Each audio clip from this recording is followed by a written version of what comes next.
the right thing to do. I think that we should expose pedophiles in the martial arts industry. I think we should expose people who are con artists. And not everybody, I'm not on everybody's happy list, you know? Like, I'm kept at a distance from a lot of organizations, but I always wonder why. It's like, you shouldn't, if you're on the up and up, why are you worried about me? You know, if you're doing everything you're supposed to be doing correct, like, nothing I could say is going to bother you. Like, I'm not out to just get people, nor I really hope one day I run out of content.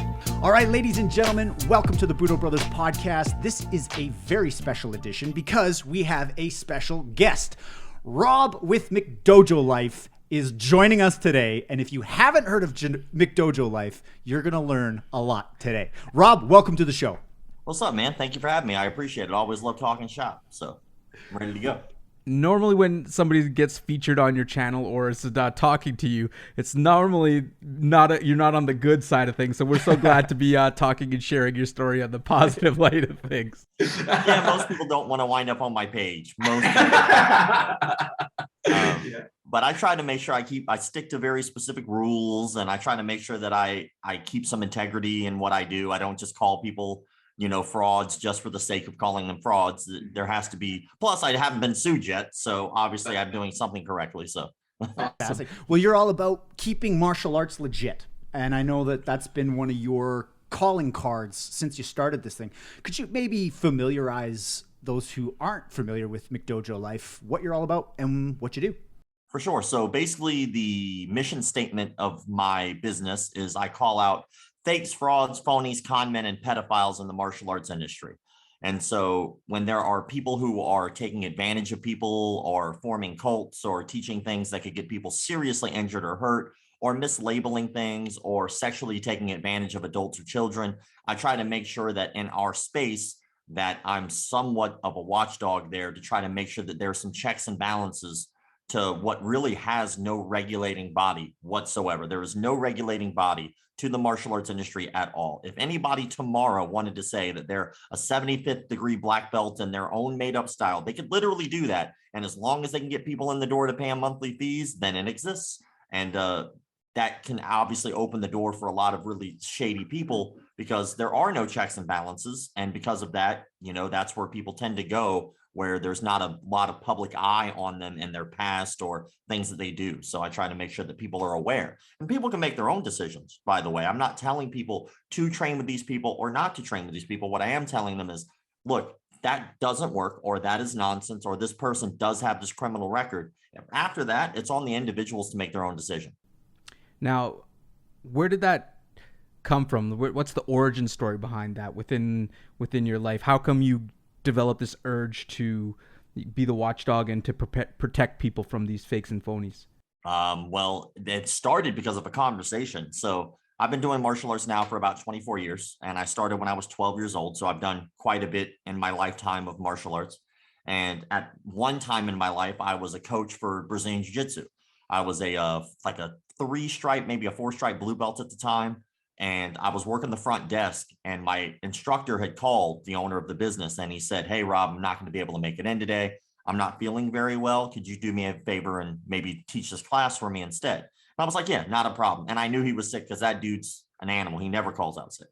So we taught like a arm bar and triangle and arm bar to triangle setup. And then after that, we sparred. And then after that, everybody just kind of dipped because it was a noon class. But while everybody was gathering their things, we were chit-chatting. And one of the conversations that came up was McDojos. So as we're sitting there talking about that, there was a guy there, and it was only his second class ever. So he did his trial class and this class, and that was his only martial arts experience ever. Well, the term McDojo has been around for longer than I've even been in the martial arts, probably before I was even born. And so after everyone left, he stopped me before he left, and he said, "Hey, I'm a little embarrassed. You guys were talking about a McDojo. I don't know what that is. Could you explain that to me?" And so I gave him a rundown of what I felt at the time was a McDojo. And then he asked me a very simple question, and it bothered me the entire rest of the night. I couldn't really sleep. He said, "Why doesn't anybody do anything about that?" And then I didn't have an answer for him. I really didn't, because nobody does do anything about that. I mean, at the closest thing that we had at the time was Bushido forums, or Bullshido forums, sorry. And Bullshido forums was just really people just complaining and poking fun, but no one was really there for a benefit of anyone. They were all just kind of making fun of these people. And I was like, well, that doesn't really help anyone, I guess, but it is there. And so the very next day, I couldn't stop thinking about it. So I started McDojoLife on Facebook.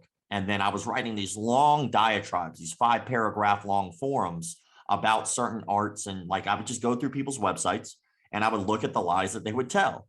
And then I'd write basically these essays about them, but no one cared. Like no one wanted to like read them. And so I had like maybe 100 followers. And then one day, after like a month of doing it religiously, like every day, I decided like, okay, well, I don't have time to do a write-up today. So I just posted like a repost, like it was like a kid fighting a dragon or something like that. And I just tossed it up and it was funny. And when I came back, it had more shares and more likes and more comments than anything else that I had put all this time and effort into. And I realized that the reason it wasn't growing was me. It wasn't the subject matter of the material. I wasn't leaving room for conversation and dialogue. So when you post something like that, saying less and allowing the conversation to start organically around it and letting people have their own opinions without giving 100% everything, then you open these doors to these beautiful conversations that people were normally afraid to have or weren't having, about like, well, what happens? What do you do when what is enough? What's abuse in martial arts? Because there's a fine line, right? Like, is that hard training or is it abuse? And where's the line? And these were conversations people weren't really having. And so it just started a dialogue from there. And now it's about 800,000 followers worldwide between my different social media apps. And, people recognize it and sometimes I guess fear it for some reason. But it is there and, hopefully it makes an impact. So how long have you been at it? About 9 years, almost 10 years now.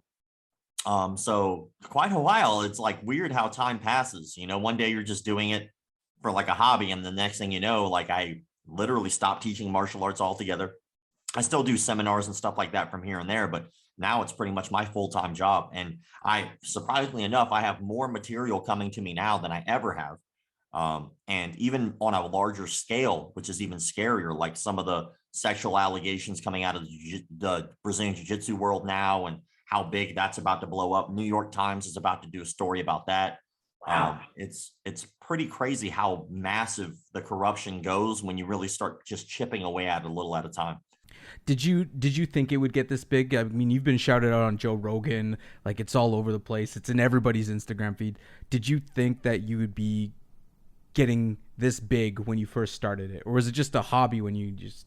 It's still just a hobby, man. I mean, the thing about like being a leader or having people follow you, there is a difference between being a leader and having followers. There are people out there who just go through their day-to-day life and people just follow them. And you'll see them all over the place. Like there are rappers who are like that. There are, or artists that are like that they're just doing what they do and people just happen to follow them. Which I think that you reach a tipping point. Eventually you have to realize like, no matter what you think or no matter how much you like it or not, when enough people start following you, you're leading them. It might have started organically, but you didn't get a choice after that. But now you have a choice. And what are you going to do with that? And so over the time, I guess I started to realize that I have more people following me now than a lot of people, a lot of places, like I look at other martial arts pages and I'm like, when I was younger, like that was somebody I looked up to. And I look at how many people follow them. And I'm like, why don't more people follow this person?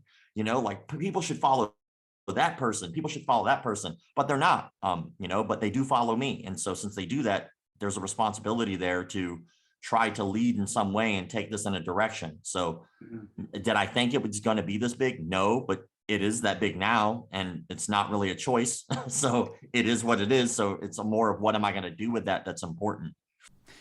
I think it's really valuable what you're doing inside the community. And I think you've curated a community that does see the value in your work. Is all of your content, everything community driven? Like are people sending you the stories? Or are you going out there and trying to find them? Well, both. I've made myself several rules because I've always believed that, like, first of all, any type of authority or power you can corrupt. And so, but the only thing that really stops you from, like, for instance, me saying like the karate guy across the street, I just don't like. Like just because you don't like them doesn't mean they're a McDojo or they're ripping people off. So you have to like keep yourself with checks and balances. So you have to make rules. And one of the things that I started was I answer every direct message and I'll be on anyone's show whoever asks. I've always done that. I will always do that. But the other thing is I never do anything with McDojoLife that wasn't asked of me of the community. I didn't make a t-shirt for like the first 5 years because no one asked. Like, okay, well, no one cares. They don't want that. So I'm not going to do that. I didn't start doing exposés like I do now. I do these McDojo breakdowns on YouTube. I didn't start doing that until people started asking, who are these people? Where can I find them? Because you're always playing checks and balances on social media. If you call someone out or tag them in the video that you clearly have taken off of their page, well, now you're going to get hit with a copyright infringement because they're immediately going to flag it. Like, this is my video. But if you don't do that and you leave it open for dialogue, that's still a possibility. But if I just put it on YouTube, it's now fair use. So I can put it up there and I can make commentary and I can make it unique. But I never did any of that without the community telling me, like, hey, you should do this. Hey, I'd appreciate that. The only thing that's not community based is people online sometimes are psycho. So they're like, hey, man, you should just go beat them up. Like, yeah, that solves the problems. Like, that solves no problems. That's the stupidest thing I've ever heard in my life. You never go to your mechanic and just go, you know what? Punch him in the face. Like, fix it better, fix it faster. Like, no, like that's asinine. Like, people want you to do that for their entertainment. But I do have a lot of people who send things, which I appreciate. I have a lot of people who send me complete garbage that I don't agree with. People send me Taekwondo clips. I'm like, yeah, that's what that looks like. that's Taekwondo. Or okay. People send me Wing Chun. I'm like, yeah, that's what Wing Chun looks like. You know, it's so, but I guess you could say like the community kind of drives everything, but at the same time, I have to keep them in check as well. Because if it was up to them, basically I would just run a death match page. It's like, entertain me. It's like, no, I'm not here for that. Speaking of death matches, I know that the martial arts space is home to some of the most egotistical driven commenters in the social media space. How do you deal with the constant probably bombardment of people disliking you or negative energy that you receive in like social media land? Well, it kind of comes with the job, doesn't it? I mean, yeah, I guess so. But does it keep you up at night? Is there anything like that sticks to you and you like can't sleep? Or only thing that keeps me up at night is some of the things that I see that I wish I hadn't seen, because I do get sent a lot of stuff that I wish I hadn't seen. Like, I've been sent a video of like a gang rape. It was a martial arts group of kids, like teenagers, that gang raped a woman one time in Bali. And then, you know, there's a guy overseas. His name is like Grapple Reich or something like that. I can't pronounce the end of it, but he basically does what I do, but for Bali and Indonesia. And so it helps. Like, we work together, and he sent me that video one day. I was like, dude, like, I don't know what you want me to do. He goes, just bring attention about the kid. He goes, what's going to happen is that they're going to pay off the police and he's never going to spend any time in jail. And sure enough, that's exactly what happened. His mom was very well to do, and they documented the fact that they did go to the police. They documented the fact that the kid confessed twice to it being non-consensual. You know, I saw a little kid slit his throat and spill out and kill himself because he believed in something called tenaga dalam, which in Indonesia is inner power. I saw also in Indonesia a group of probably like 10 kids ranging between the ages of like 10 to 15 get run over by a diesel truck, killing the first kid. And so you see some really messed up stuff. That's why I try to keep the page as lighthearted as I can. So it might seem like I'm kind of poking fun at them, but what I'm really trying to do is trying to ease the tension, because these are cults. These are cults that do get people killed, that do get people hurt, that do defraud people. And so if we can just kind of make it lighthearted, then more people will want to interact with it. Because like just the other day, I showed a video, I'm not exactly sure where, I'm still working on that, of what seemed to be maybe an 8-year-old kid getting slammed around. I saw that. Oh my Lord. Yeah. He's getting thrown down so hard that his head hit the mat twice. I definitely zoomed in to make sure I was saying something correct. His ankles are slapping together so hard that whoever's recording from what seems to be about 20, 30 feet away, you can hear clear as day his ankles slamming together. It's like, that's abuse. And so stuff like that, I wish I didn't see. But unfortunately, no one else really seems to give a shit, for lack of better words. And so now it seems like more people do care like than before. Like when I first started and I was showing this stuff, people were like, oh, that's sick. Why would you post this? And in my head, I'm like, why wouldn't you want to shine a light on this? Why wouldn't you want more people to recognize that coach and less people to be abused by them? Like, why wouldn't we track these people down? And so, but that's the stuff that keeps me up at night. That stuff is what bothers me, is seeing stuff like that. But people's in the comment sections, who cares? Like, who cares? Like, everybody has their opinion. And like, when you put yourself on like a world stage for a lot of eyeballs to see you, not everyone's going to agree with you. And that's okay. As long as they don't make just personal attacks that don't add to the conversation, that's okay. If they do, I block them. It's not that hard. It's a button. I go, boop, bye. What, does it hurt my feelings that I don't have to deal with one more butthole in the world? No. Yeah. But I guess the analogy that I usually use is, if you tell a joke on stage, or if you tell a joke in a group of people, and you have, let's say, 100 people there laughing at your joke, and there's one person not, should you spend all your time focusing on the one person not laughing at you, or all the people you just made happy? And so I try to focus on those people. And if that one guy's not happy, then that's on them. That's okay. They have that right. I'm interested to learn a little bit more about your experience when dealing with some of these practitioners that do seem to create these cult environments where the sensei can do no wrong, and whatever they say is gospel, and the magic chi powers that he has. And you watch it. I mean, you watch it in these videos. They clearly believe this. Like, it's a belief. Otherwise, they wouldn't be convulsing from chi power, right? What do you think it is that causes people? Is it beginners that are naive? Is it a lack of skepticism? And how easy is it to fall into a cult like dojo? Well, like we talked about this before we went on air, but we did record an entire documentary about this exact subject matter. And so we were very fortunate to talk to people who were members of these cults who got out. And some of them did have very horrific things happen to them, unfortunately, and some got out before bad things happened to them. But we also got to talk to psychologists. And that was like the most important thing that I really took away from this, was what the psychologists had to say. And they said a couple things that were pretty interesting. One, anybody can fall into a cult. If you think you can't fall into a cult, you are literally the most susceptible to falling into a cult. Because for instance, right, if I say, nah, you're never going to fool me with that, right, then that means I've never been fooled before. People who have been fooled before are more on their toes, and they have a better radar for things because they've already been through the process. They know that they're susceptible. People who aren't, they have no clue that they're being had, right? They won't even know it for like 5 years from now. Those kind of people are the exact same people that will literally turn absolutely every conversation into politics. And then they think that they're not in a cult. But you are in a cult, right? You don't know it, but there are a lot of different kinds of cults. The other thing is, the people who are most likely to fall into cults are actually well-educated people. The people who are most likely to fall into cults actually have money, because poor people don't have time to join a cult, right? And they also don't have money to pay the cult. So and then people who are most likely to fall into cults are pretty much anyone who don't believe that they can fall into a cult. But also, when it comes to like anyone falling into it, it's all about right time, right place, right person.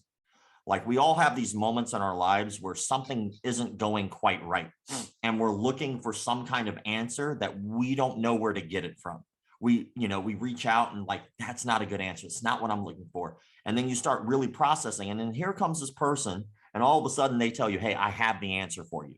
And so, well, I'll hear you out. And that's already step one.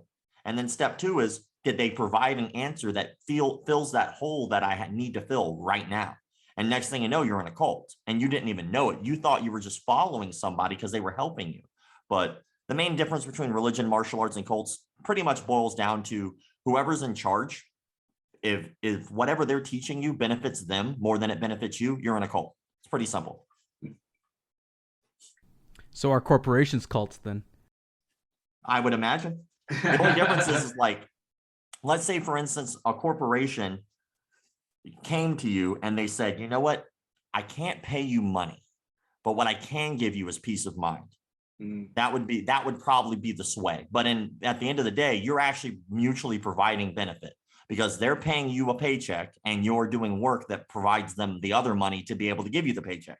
So it's not mutual. It's mutual, right? Yes. With more of like a religion and a cult, here, let me give you an example.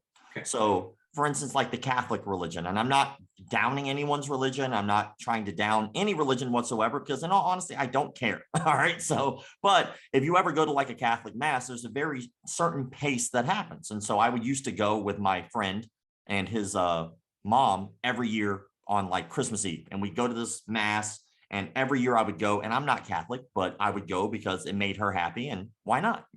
Doesn't hurt anything. So I'd go, and they have almost identical rituals to if you went into a martial arts school. For instance, if you go into a Catholic mass, typically I forget what it's called, but you kind of like bless yourself, I guess. Sometimes there's holy water there and you do it there, but also sometimes you do it at the pew. So before you go into the pew, you might kneel and you might do it before you go in the pew. Well, that's extremely similar to us in martial arts gyms, because some martial arts gyms you bow at the door and some you don't. Very similar to the holy water thing. But then every martial arts gym you bow on the mat. Very similar to the pew. Then we're all sitting on one side of the room, and there's one person in charge giving us information on the other. Well, that's very similar to a martial arts class. So one guy standing up there, and then it gets even weirder. Usually in a Catholic mass, behind the person who's preaching is usually some form of Jesus Christ, whether it's a statue or stained glass or a picture. It's almost always that. But if you go to a martial arts school, there's typically a picture of the master on the wall right behind the instructor or in the area. Sure. And then there's a moment in most martial arts classes, almost every I've been to, where we all shake each other's hand at some point, right? Well, Catholic mass does the same thing, and peace be with you and with you and with you. And then at the end, they try to give you some type of life lesson. You have like that 5 minutes of, hey, this is going on, this is happening, take what you did today and incorporate it to your day-to-day life, that kind of thing. Well, isn't that what you were doing when you went to church anyway? Is you were getting these life lessons that you could apply outside of church? The only difference is that those two things are so extremely similar. The only thing that's the line between that and a cult is, what are you getting out of it and what are you giving? And the moment you're giving more than you get, then you're in a cult. That person is literally getting more out of this than you, and there's more of you than him. And so you're giving and giving and giving, but you're not receiving anything in return, even information or anything but abuse. You're being taken advantage of. I'm curious about these instructors, these cult leader instructors. Do you think they actually believe their own bullshit, or do they willingly know that they're defrauding it? And is there a mix? Well, there's definitely a mix. So like, I call it Steven Seagal syndrome. I mean, like, so if you look at Steven Seagal, when he originally started, he was a martial arts instructor. That was his title. He wasn't an actor, Steven Seagal. He wasn't blues musician, Steven Seagal. He was just Steven Seagal, the instructor. And so he taught Aikido, and then eventually taught, I think, a producer or director. And then they were like, you'd be good in this movie. And he was like, okay. And then he does the movie and winds up blowing up and being famous. When you have a lot of people around you always saying yes, yes, yes, yes, yes, and kind of kissing your butt, and always going along with what you say, even if it's wrong, then eventually you start to develop this ego where you think that you're always right. You can't help it. Like any of us could fall victim of that. If we're always around all these yes men, well, who's keeping us in check?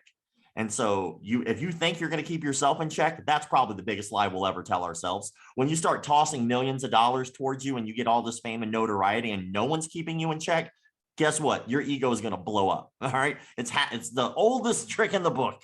And so when you look at Steven Seagal, I think he was just surrounded by yes men because think about it. I'm friends with Steven Seagal. Maybe he can give something to me. And he has all these leeches saying yes, just because they're along for the ride. Well, and martial arts instructors are very similar. If you look at somebody like Hatsumi Sensei, just to make a specific name, Hatsumi Sensei started the Bujinkan. And the Bujinkan and Hatsumi, if you look at Hatsumi back in the day, he was a big dude. He was pretty jacked. Hatsumi was a strong dude, and he was teaching legitimate martial arts. But then somewhere along the road, you have all of these cult followers who basically just say Hatsumi's the best thing since sliced bread. Then he starts doing these crazy things, like running live swords across his face and not getting cut. And people think, oh my God, it's a magic trick. But he believes that is a real thing. Or he starts grabbing swords out of the air with his bare hands, and he's teaching these things as techniques. Okay, well, that's also not something you can do because you'll come back with less fingers. But then all of a sudden you have these this cult following that just keeps boosting that ego. And well, they're just going to go along with it. Then next thing you know, Hatsumi goes, you know what, 10 degrees? Nah, we're going to go 12 degrees. Now you have 12 degree black belts. Well, then what happens when those guys pay you all the money that they needed to pay you up to 12 degrees? He goes, well, you know what? We're going to go to 15 degrees. And then now there's 15 degree black belts in Bujinkan Ninjutsu. Meanwhile, he has instructors still under his label that have raped people, that have conned people, that have started their own religious cults, by the way, that were kicked out of the DEA for stealing. There was one guy who was in the DEA. He literally convinced 2 women, because of his own religion that he created, that if he had sex with them, it would actually help their marriages. And then they both filed rape cases against him because of that, because he was able to fool them at first. And then they're like, no, that was wrong. And then he winds up stealing guns from the DEA, teaching with these illegal firearms to people at his own school. And then he gets kicked out. But with all the evidence, all the court cases, everything that you could provide, Hatsumi's like, you know what? He may be a bad guy, but that's okay. He'll represent us. Like, you know that guy's a rapist and he runs a cult, but you're okay with that, right? And so that's what kills me with people like this, is that they just gather all of these collective, like, kind of gross people, and, you know, birds of a feather, right? They just kind of flock together. And if you think any of the things that I just said are incorrect, go to my YouTube channel. Just go. I have all the evidence. Like, there's a reason I have not been sued, because the things that I am saying are 100% factual and can be proven. Yeah. And I kind of wanted to touch on that. One thing I really like about you and like about your character is you say what you do. Like, you do what you say. You told us a long time ago at the Martial Arts Super Show that you were going to go on this project and create this movie. And I think you faced immense amount of adversity with coronavirus, location challenges, and just the whole act of creating something like this. I just want to ask you, like, how was that process, and how did you just, like, bite down, get the grit, and get that project done? I mean, I said I was going to do it. I mean, that's all there is to it. I mean, there are only 2 types of people in the world. There are people who say they're going to do something and don't, and there are people who say they're going to do something and do. That's it. You know, eventually when you go to do something, you announce to someone you're going to do it. And so, I mean, it just depends on how you want to look at the world. But at the end of the day, it's the right thing to do. That's how I feel. I mean, there might be other people out there who feel differently, but I feel it's the right thing to do. I think that we should expose pedophiles in the martial arts industry. I think we should expose people who are con artists. And not everybody, I'm not on everybody's happy list, you know, like, I'm kept at a distance from a lot of organizations, but I always wonder why. It's like, you shouldn't, if you're on the up and up, why are you worried about me? You know, if you're doing everything you're supposed to be doing correct, like, nothing I could say is going to bother you. Like, I'm not out to just get people, nor I really hope one day I run out of content. But it did suck, you know, it did suck to try to do because obviously we didn't know about the pandemic happening. Right. So that first year was all about crowdfunding. Took us several months to prepare how we wanted to do our crowdfunding. Then it took 3 months to do the crowdfunding. And then after that, it was all about scheduling to get everybody on the same page to be prepared for pre-production for the documentary. So then we wind up setting a date, and literally the month before we were supposed to start filming, COVID hit and restrictions just blew up everywhere. And so we're like, damn. It's like, well, maybe now is not the right time, because obviously when it first happened, it was like real scary stuff. I'm not saying that's not necessarily scary to a lot of people now, but to me, I already had it and I'm like, meh. But whenever, you know, you have to deal with those things, okay, we got to put it on hold. And I wasn't really worried myself because I knew we'd finish. But what I was worried about is we crowdfunded it. So you have all these people who help donate, and then you get the assholes online. You get the people like, what happened to your movie? It's like, what do you think, stupid? There's like a pandemic going. I can't even travel. Like, then people are like, why did you have to crowdfund, man? Why didn't you just do your cell phone? Like, you know, I have a cell phone bill, right? There's a bill that goes along with a cell phone. Oh, I have to eat too? That's crazy. You also have to eat. Oh, I have to have room and board. I can't just live on the street while I film. And like, also, if I'm making a real movie, you think I should film a real movie on just my phone? Like, yeah, that audio is going to be great, I promise. And so, like, people don't really understand what goes into making a film. There is a lot that goes into it, a good one anyway. And so, you know, after that, the COVID had gone on for a year. I looked at the team and I was like, look, we got to do something.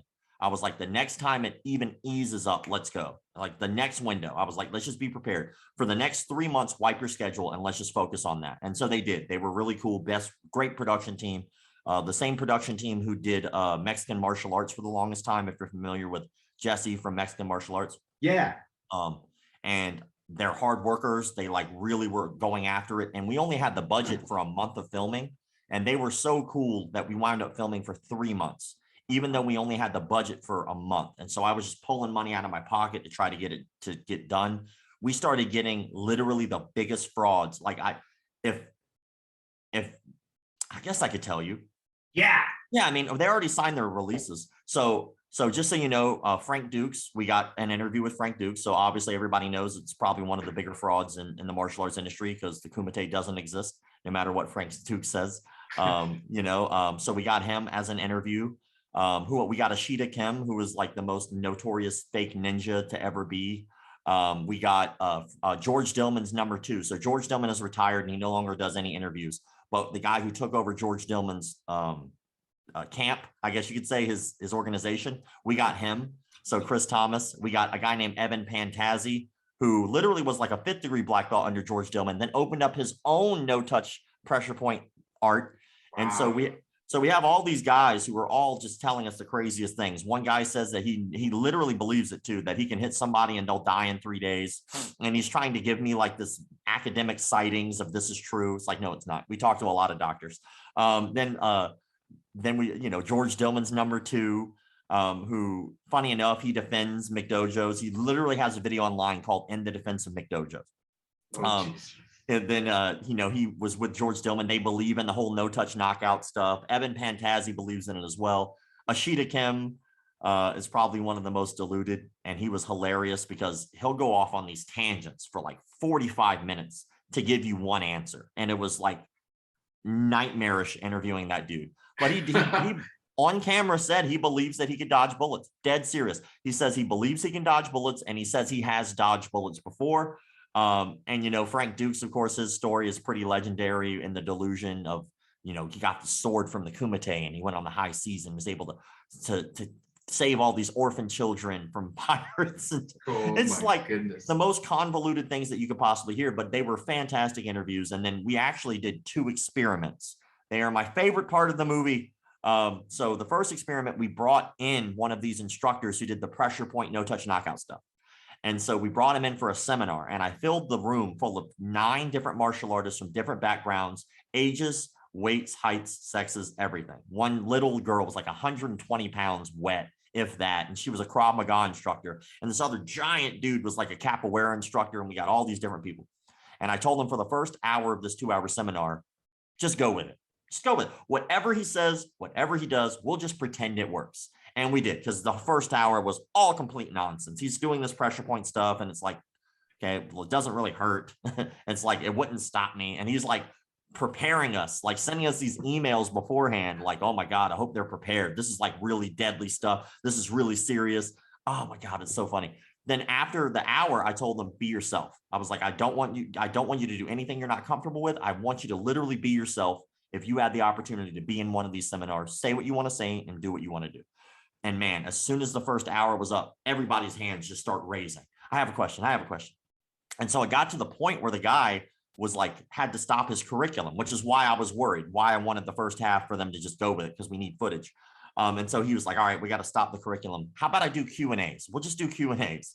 And he left not even aware that we pretty much just roasted him for 2 hours. But during the Q&A, he asked somebody in the audience, well, what would you like to learn? And they said, well, what about a knife attack?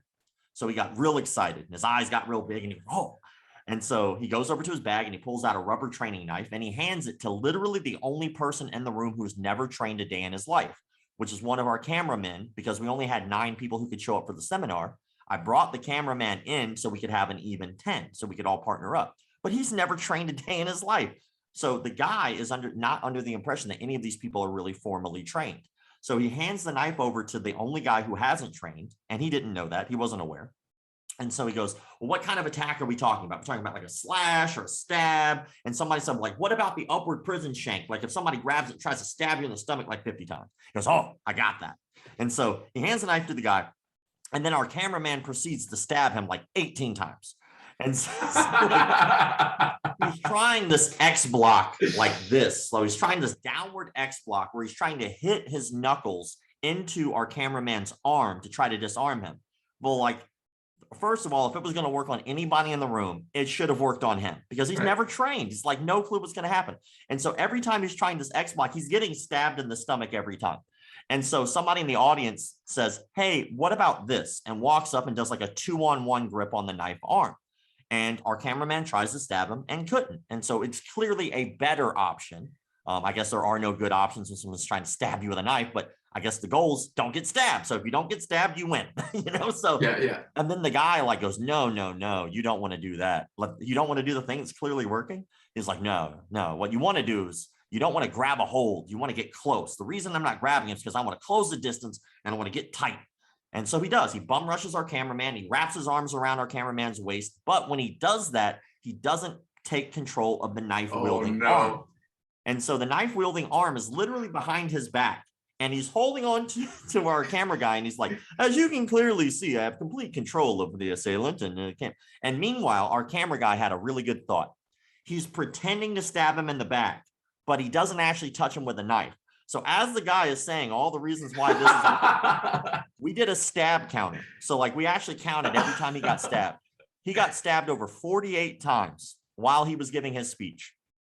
And so one person in the audience, being sarcastic, says, what happens if they stab you in the back? So he dead serious says, well, if you don't see the blood, it's not that bad. That was his answer. A professional, somebody who's paid to teach martial arts seminars for people's safety. His answer was dead serious. If you don't see the blood, it's not that bad. Well, yeah, it is. You got kidneys, you got your lungs, you got nerve damage that you can accumulate through getting stabbed in the back. You get stabbed in the spine. Like, that's the stupidest answer I've ever heard, but he was dead serious. And so that was interesting. That was a fun part of the documentary. Hopefully that'll be very eye-opening for people. Amazing. So I'm actually really curious how you get these interviews. Do they know they're walking into a McDojo documentary, or did you have to pull like a Sacha Baron Cohen? Because I often wonder, like, how do people sign up for this? You tell them the truth. It's very simple. Like people's ego, if they have egos like that, won't let them not be on camera when the opportunity arises. So you just tell them the truth. You say, hey, we're filming a documentary. Obviously, I'm not going to send them an email from my email. Of course, my email address is McDojos@gmail.com. They're not going to answer that. But what they will say is, if we let them know the truth, which is, hey, we're filming a documentary about different martial arts, and yours is very intriguing, and we'd like to know more. Would you be willing to have an interview? And they all said yes. And that is all 100% true. Yeah. Right. And then obviously they sign a waiver, so they can't be like, you're defaming me. And the beauty of our waiver is not only did they sign the waiver, but they also signed their likeness rights. Wow. Oh boy. Rookies. Yeah. That's awesome. But we did another experiment if you guys wanted to hear about it. But Definitely. the other experiment we did was we went on the other side. And I purposely was teaching a seminar of nothing but garbage on purpose to see if I could make people fall for it. And so I did the opposite. I taught them garbage nonsense for the first hour and then taught them the real stuff for the second hour to see what they would do. So for the first hour, I literally just pulled out 3 techniques that I saw in movies that I know don't work.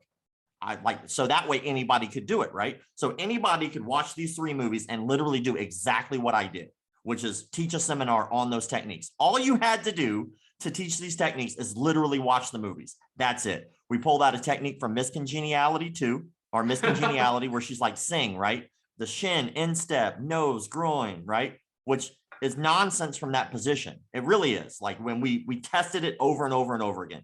Will the individual techniques even work? Not really. And so we tested that as well. But that was one. The other one was from Under Siege 2. He does like a Aikido wrist lock, which, by the way, does hurt if the opponent does not resist. So if they let go with it, your wrist does feel the pain, but all they have to do is pull their hand away, which is what anyone would do in a fight. And then the last one was from Enough, that Jennifer Lopez movie where she learns Krav Maga. And so we taught the technique, like the build up technique that they show at the end of the movie, which they build up so much, but they only show like a quick flash of it because it's nonsense, but it doesn't work. And so I taught all these techniques, and man, they all were like ate it. They ate it up, every last bit of it. I know, which felt weird. I know none of this works. And so I was teaching it as if it did. So after that hour was up and they were all like super happy with how the seminar was going, I told them, hey, while y'all are getting a water break, so that way you guys can leave on time, we're just going to get your testimonials now and just let the camera know, because they thought when they showed up that the cameras were there to film for our website. So that way we could advertise more seminars. We did eventually let them know the truth, but we let them know, hey, we'd really like you to give us testimonials we could put on our website. And they gave me these raving reviews, which really made me sad. They were like, oh man, I feel so much safer now. I feel like I can, protect myself better than I could. And I know they can. As a matter of fact, I know they were worse off, because sometimes doing nothing is better than doing something. Somebody tries to steal your purse. Okay, you can steal the purse. Purse is gone. I'm alive. We're okay. You remember that one thing you learned in that 5-minute seminar and you start fighting back, then they punch you in the teeth and your head ricochets off the back of the concrete and you die. Well, that was because you knew just enough to get yourself hurt. So that old adage of knowing something's better than knowing nothing is complete lie. That is not true. And so after that, the raving reviews, I sat them all down and I said, all right, guys, well, icing on the cake before the testimonials, by the way, I did one of those pressure point knockouts on the same camera dude. And it was completely staged, but they all bought it. They were walking up to him. Are you okay? Like, they were so mesmerized. They thought this BS pressure point knockout worked. Did you have to cross his legs and slap his back? You can't do it without the whole fraud, So I slapped his back. I was like, here you go. And literally, by the way, that's something that we were taught in the other seminar. So pretty funny. That's amazing. So after that, I sat him down and I let him know the truth. I was like, hey, what if I told you everything I just taught you was a complete lie? And they were like, no. I was like, yeah, I'm sorry, but I really apologize. The goal wasn't to pull wool over your eyes, but the goal was to do a social experiment to see if we could do this to people, if we could teach this to people, and letting them know, like what the psychologist said, like, don't feel bad. Like, we could have almost done this to anyone. It doesn't matter, because there's a lot of psychology involved, but basically there's a position of power and you're going there already trusting someone. Kind of like taking your car to a mechanic. You're just going to assume the mechanic's going to do you right, even if they don't, because how would you know if they didn't? And then so we had a victim there, somebody who was a part of the a martial arts cult in which her friend got raped. And so she told her story and let them know like what could happen if you do fall for stuff like this. And then we taught them legit self-defense, taught them rear naked choke, made them spar, made them really feel like what it's like to be in an altercation with another human being. And man, they were sweating and they were actually more appreciative after than they were in the middle, because we did second testimonials at the end. And they were really appreciative that we did that and showed them a little bit of the truth and some of the light, and they were all happy to be a part of it. Amazing. That's so cool. I cannot wait to watch this documentary. So talk to us about next steps and sort of what your goals are, or how maybe someone listening to this podcast could potentially help you get it out there. What's next on the chopping block? Well, right now we're in what's called distribution. So we already did our pitch deck, which pitch deck is basically just a PowerPoint with a lot of numbers and information about what's in the film. And then, so that looks really good. That's ready to go. And then now we have our trailer as well. And so our trailer, we're trying to fine tune. And so once our trailer is ready to go, we have a McDojoLife DOC, which is a private group on Instagram for anyone who has donated. And so they'll have more information before anybody else. So when our trailer hits, it'll go there first for like probably a week before we put it out to the world and show people like, look, it's ready. And then we're going to pitch that. And right now it looks like we're probably good to pitch to Netflix if we can get past the agent stage. So we're going to try to get organization and agency to kind of represent us, to help us out with the legal stuff and through the process that we might not understand as well. And then from there, it looks like we'll probably have a 5-part docu-series. Wow. We have so much footage that there's no way we can get it crammed into 2 hours. It just wouldn't be fair. Between psychologists, we talk to acupuncturists, we talk to doctors, we talk to martial arts experts all over the world, like Dean Lister. We talk to, Dave Leduc, who's the open weight world champion of Lethaway. We talk to people like Jesse Enkamp, who's expert in his field. We talk to Dwayne Ludwig. We talked to Stephen Thompson. We talked to all these people who were very well respected in their arts about what is and what is not realistic, what is and what is not abuse, what is and what is not a McDojo in their eyes. And then we interviewed regular people. Like we went to the Martial Arts History Museum and we learned a lot there. We learned, one of the things is that you actually do have to register your hands as deadly weapons in a very particular part of the world. That is a real thing. And then I registered my hands as deadly weapons. So if you would like to register your hands as deadly weapons, you have to do it in Guam, because that seems to be the only place that actually requires it. But it's a real thing. Then what else? We went to the beach. We went to Huntington Beach, and we just started asking people basic questions like, hey, if you can give somebody one piece of self-defense advice, what would it be? And we got just these hilarious answers. Like people, it really goes to show like how little the average person really does know about self-defense. One little kid was like, I'd hit him with my Xbox. And I'd be like, well, then you wouldn't have an Xbox. And he said, but I still have a PlayStation. I was like, that's fair enough. Awesome. That's amazing. One other area I wouldn't mind getting your thoughts on, because I notice this a lot when we post videos on our channel. Depending on the art, and I know there's some arts that get bashed more than others. But like you said earlier in the podcast, you're like, that's what Taekwondo looks like. That's what Wing Chun looks like. And very often, you're always going to get the comments of, that wouldn't work in the ring. And, well, yeah, it's not designed to work in the ring. What are your thoughts on some of these arts? Like, pick one of them, like Aikido. Is there value in learning these arts? There's value in almost every martial art you do. That's kind of like the beauty of it. I think that what we're really trying to do here is rewrite what people call a McDojo. Like, for instance, there's a lot of cliches that are in the martial arts industry. For instance, people pick on Taekwondo a lot because of a lot of Taekwondo schools, not all, but a lot of them have a very low level of standard in terms of how long you put in to get your black belt. There are some Taekwondo schools out there, you can get your black belt in 2 or 3 years, and that's their normal, right? Or if you're comparing that to Brazilian Jiu-Jitsu, which might be 15 to 20 years, and that's a different standard. But the thing is that you can't compare those two things because that's semantics. That's literally semantics. Well, what about BJ Penn? Did BJ Penn, since he got his black belt in jiu-jitsu, I think in about 3-4 years, did he not earn it? Oh, of course he did. Oh, then you can't complain about this guy because you don't know this guy. So why are you saying that this guy didn't earn it or deserve it because he got it in a certain amount of time? That's a nonsense thing, right? Because you're trying to take something like skill and you're trying to give that a numerical value of time in which it should take you to acquire. Like the truth is that some of us are going to plateau. Actually, as a matter of fact, scratch that. We will all plateau. And depending on your physical capabilities or your mental health or, any pre-existing conditions, you might plateau at a different level than someone else. Like, for instance, we had a guy at the Jiu-Jitsu Academy that I taught at who had cerebral palsy. Like, so if you're telling me that according to like the standard of would that work in a fight, that the guy with cerebral palsy who has to overcome more than I ever will have to overcome in my life just to walk on the mat. And he shows up every day and busts his hump every day. And he's there for years and dedicates everything he has. And he will never be the guy that's going to beat you up in sparring. You're telling me he doesn't deserve a black belt? I say different. I think that guy earns it more than I did. And as a matter of fact, I would think it's a slap in the face to him if I got mine before his, no matter who I could beat up. Because who you can beat up is such an egotistical statement. If anybody takes martial arts and puts it on a pedestal of who they can beat up, no one would get a black belt. There'd be like 3 black belts in the history of ever. People are like, well, that wouldn't work in MMA. Yeah, well, can you beat up Anderson Silva? Oh, you can't. Then you get to shut up.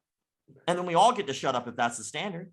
Like what? The 2 people like who could beat him in the world in his prime? Like that. Skill is such a weird thing to try to judge things by. And in the martial arts industry, everybody takes belts and any art and tries to make them on an equal playing field. They are not. They're not. Like if I go to, let's say, every day and I'm working hard and I bust my hump and all that good stuff, right? And I don't get my black belt, that doesn't take away the skill that I have. It doesn't take away the experience that I have. It doesn't take what I'm gathering. Belts should be a measure of you compared to you. That's what a belt is. And my instructor one time when I was receiving a stripe promotion that I felt like I didn't deserve.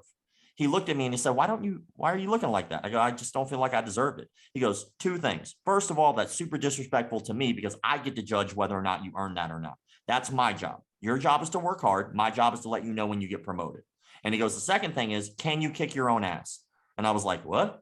He goes, if you went back in time and met that guy that walked through the door, met yourself walking through the door for the first time, could you beat him up? And I was like, well, yeah. He goes, then that's what you measure it to. Stop measuring yourself to everybody else. Are you getting better at the thing you're trying to get better at? And so back to the cerebral palsy thing, right? Well, what happens if somebody has one arm? What happens if somebody has Down syndrome? What happens if somebody has PTSD, which also is a factor, by the way, if anybody's never trained with someone with severe PTSD, sometimes they have to take a step back in hard sparring and they can't process as well. You know, it's like, so everybody has these like weird standards that they think everyone has. There are no real standards here. The only standard that has always existed is, are you going to be able to be a better you tomorrow? That is the only standard that anybody should give a damn about in martial arts. Why? Because that guy does Wing Chun and you think that's goofy? Well, maybe it's bettering him. Look at Robert Downey Jr. Robert Downey Jr. attributes him getting off of drugs and alcohol to the amount of time he was spending with Wing Chun. Do you think that he can kick someone's ass? No, but he's a better man than he was yesterday. And so I'm always blown away by people just picking at arts. There are only a handful, a very small handful of arts that I could look at that I could say, that's ridiculous. And that's mostly because the art itself was built around an instructor. It wasn't built around trial and tribulation, or are you making your students better? Those are cults. So I think I don't know. I think that as martial artists, I think we should do better. You know, people always look at me like I'm picking on people. Like, no, I'm not picking on people. I'm trying to help people.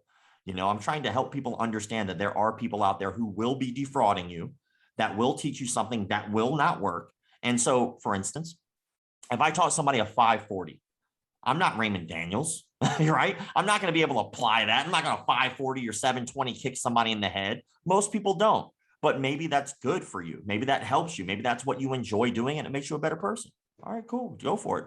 It's not harming me. It's not being taught as self-defense, but teach somebody an aerial and call it self-defense. Well, then I'll get on you.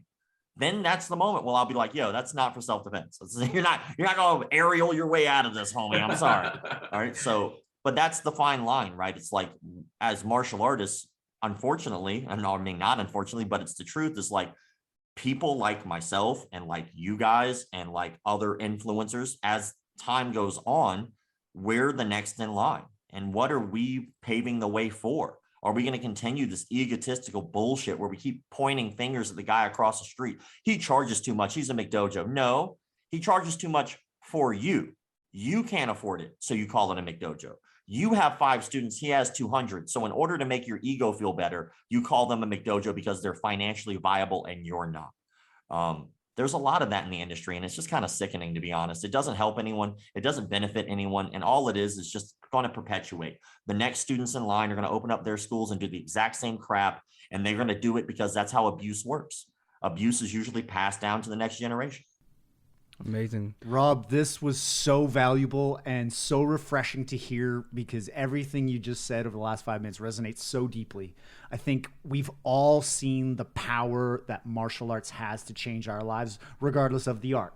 And waking up every day and battling yourself to become that better person is the entire point. And that's why, I mean, our mission statement for Budo Brothers is we help people tap into their true potential through martial arts. Sure, we make cool gear. Sure, we film cool content. But our whole mission is to inspire people to be open up to the idea of trying martial arts and seeing what it can do for you as a human being, to go out and spread goodness in the world and improve the world that we all share. So from the bottom of our hearts, thank you for what you are doing. And every time we get on the mic or get on conversation with you, I think our last one was at the Century Super Show, we always learn so much more about you and your mission. And it's really cool to see how it's growing and how it's picking up momentum. So we really look forward to seeing how what the future holds for you and McDojoLife. Well, I appreciate y'all, man. I appreciate what y'all do. You know, obviously, you know, like I said earlier, we're the next in line. You know, like eventually, as odd as it sounds, somebody is going to, you know, when I was a kid, I never thought somebody would call me sensei. But, you know, when I started teaching karate, then I earned that title.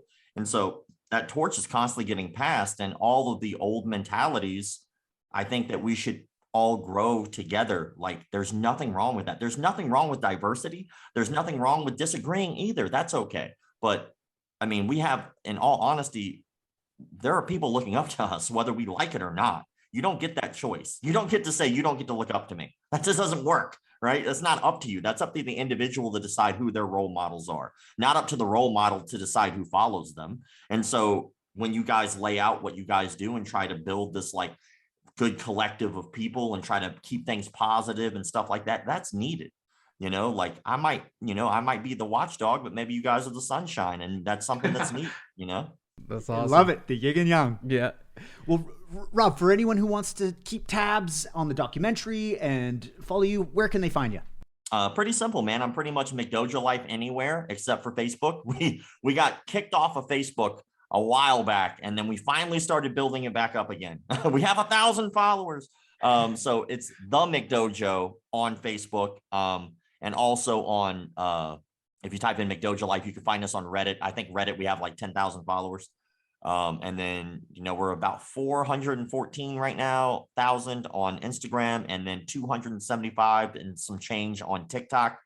And then our YouTube right now is where I'm trying to send everybody. So that way I can start doing more content. We got like almost 55,000 followers on there. So the goal is to continue to grow those and then use that to help what I really want to do. And this is something I've been thinking about for a very long time, is I want to gather as many different people as I can. And I know that unfortunately, a lot of martial artists don't make a lot of money. It's a cliche. It shouldn't be that way. And it doesn't have to be that way. But it's true. And so what I want to do is around Thanksgiving time, I'm going to try to gather as many resources as I can and announce a winner on Christmas. So around Thanksgiving time, announce a contest. Around Christmas, announce a winner. But I want to give literally a year's supply of everything someone needs to survive and have a good next year if they had a bad this year. So around Thanksgiving time, I'll be announcing a contest where people can send in a minute clip to our Instagram, like a DM, because Instagram will only allow you to do a minute at a time. A reason why someone else deserves to have a better year. So if they had a bad year this year, maybe their school closed, their livelihood. I know one instructor that I had spoken to, he got struck by lightning while he was fishing. And so he was fishing, lightning just struck his pole and ruined his hands. And so he's not able to teach anymore. And so obviously that hurt his bottom line. But anybody who had like just a horrific year this year, I want to use the resources that I have to give them a better year next year. Because we can't look back, but maybe we can help them look forward to something better. I don't want them to have to worry about food. I don't want them to have to worry about clothing. I don't want them to have to worry about anything like that. They're basics. I want them to worry about getting back on their feet, focusing on work, and getting back to it. So that way they can have a better year that they earned in the year after that. Beautiful.